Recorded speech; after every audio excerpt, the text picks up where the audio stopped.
Hello Lana, welcome to my channel. Thank you so much for tuning in. In this video, I am going to take you straight into the analysis of the Samaritan Act 1 Scene 2. I hope you do remember what we discussed in the previous scene. Kindly don't forget to listen, subscribe, and you can send feedback through comments. So let's go straight away into the analysis. Scene 2 is all about the rift. It is in the morning, the second Monday of January the following year. The setting is in the Maracas municipality. Remember, the mayor has called for this meeting and it is an emergency meeting. I know you're already suspecting what the emergency is all about. Remember, the mayor had just attended the closing ceremony at Sagrada Secondary School the previous day, that evening. And so, what changed his mind such that he has called for the emergency meeting? Remember, he was supposed to launch the app, the Samaritan, and award the two students who innovated it, Montano and Alvita. But he declined. And here he has called for the emergency meeting. He has summoned all the leaders of the municipality to be present. And here they are in the boardroom, in his boardroom. And we are told that this boardroom was chic, with the executive furniture. So they sat on that round table, waiting for the mayor to come. And when he comes, he's followed by his bodyguards. Let's know who are these leaders that were present on that day. Mr. Harvester, he is the CEO of the municipality. We had Inspector Bembe present, Honorable Ted, he's the secretary in the Department of Health and Environment, Principal Judge Justice Ian Jaden, Honorable Seymwa, Secretary in the Department of Planning and Development, the Deputy Mayor, Honorable Ramdai.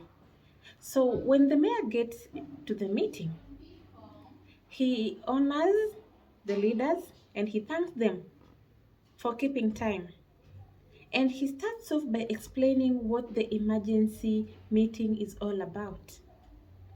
He explains that he had gone to launch the innovation by the two students, but he realized that in one way or another, that app would affect him and his leaders, and therefore he declined. So the emergency meeting is just to try and find a way out on how to do away with this app, the Samaritan. The mayor has asked, or rather he had ordered Mr. Harvester to go buy all the newspapers from the vendors, since he was aware that all the rot had been exposed and all the newspapers had covered all the stories. So this was in a way just to try and cover up so that the members of the public don't get to read more on these stories. And Mr. Harvester had honored that and bought all those newspapers. These include the Caribbean Watch, the Spotlight, the Sentinel, and the Insight. So the mayor read out all the headlines, and all the information was all about the rot in the society. Mossy puts more blame on the app, the Samaritan. He further explains that he refused to launch the app since he was aware that, in one way or another, this app would affect them. It is so unfortunate that Justice Ian Jaden suggests that this reporter should just be given some chocolate. What do you expect from a judge in the society? He already is exposing the rot that is already there. Chocolate in these terms would mean chai, the way the Kenyan people are used to eat. So in the case that these reporters are bribed, they won't go ahead and report the matter to the public or write in the newspapers.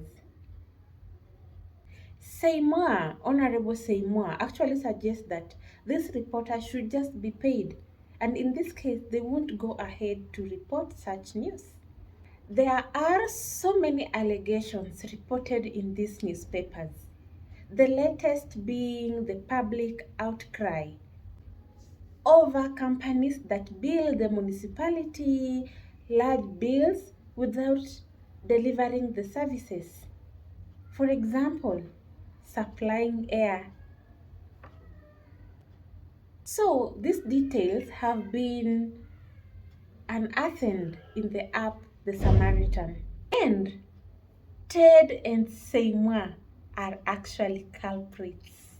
Harvester mentions other allegations such as grabbing of public land, inflation of costs of municipality projects, use of proxies to secure municipality tenders, taking shoddy public works, murder, gangs, and warfare, and without forgetting the lifestyles of leaders of the municipality. For example, the houses they live in, the vehicles they drive in, all the property that they have. Some of the properties have not been acquired in the rightful manner. For example, Inspector Bembe is actually the owner of Mandigo Golf Club. And everyone is even wondering, how did he acquire all this money? In this scene, there is a rift between Seymour Ted and Seymour Ted and Mossy as they try to discuss on how to ensure they are safe from these scandals. For instance, they steal the generator from the school so that the principal is held responsible and therefore she's just going to do away with the innovation. So the kind of suggestions that they give, they don't go well as they keep arguing with one another. Thank you so much for watching. I hope you have understood what scene 2 of Act 1 is all about. I'll see you in the next one. Bye for now.